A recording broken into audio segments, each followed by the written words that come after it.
ফারহান ভাই কি শহরে যাইতেছো? হ্যাঁ, মায়ের জন্য মোবাইল কিনতে। ওতে বের এসএসসি পাস করলো, ভালো রেজাল্ট করছে। আবদার ছিল তাই। বিপদ ভাই বিপদ। কিছু মনে কইরো না, আমার মায়ও কিন্তু এবার পাস দিছে। এই যে তুমি তোমার মায়ের মোবাইল কিনে দিতেছো, আমি হইলে কিন্তু দিতাম না। কেন? আর এই মোবাইলই তো সর্বনাশের মূল কারণ।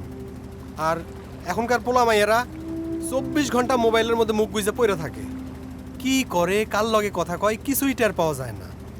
কখন যে আকামটা ঘটায় ফেলে, সেই ভয়ে আমি আমার মায়ের সম্বন্ধ পাকা করতে শহরে যাইতেছি।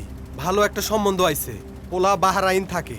আর এই যুগে মায়া মানুষ সামলায় রাখা বড়ই কঠিন। সম্বন্ধটা আমি হাতছাড়া করতে চাই না। দুবাই কি কইলা ভাই? জামাই দুবাই ফেরত আসছিল, বংশ ভালো ছিল, কিন্তু তাতে কি মেয়েটা রক্ষা পাইল?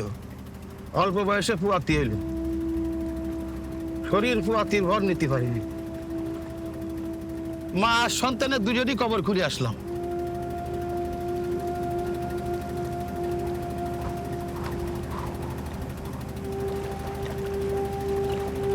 এই যে কাপড়গুলা যার কাছ থেকে আনছি, আপনাদের উত্তরপাড়ার শ্রাইমা।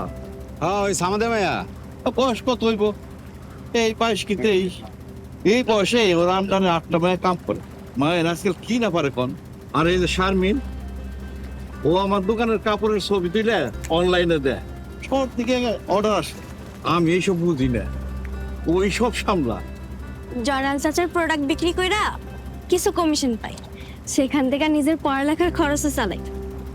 আর এই যে মোবাইলটা, এটা নিজের টাকা দিয়ে কিনছি।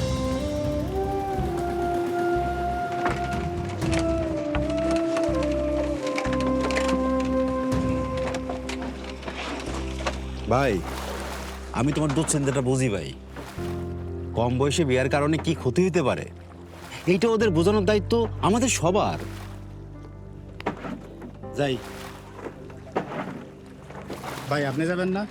না মাঝি ভাই, নৌকা ঘুরাও।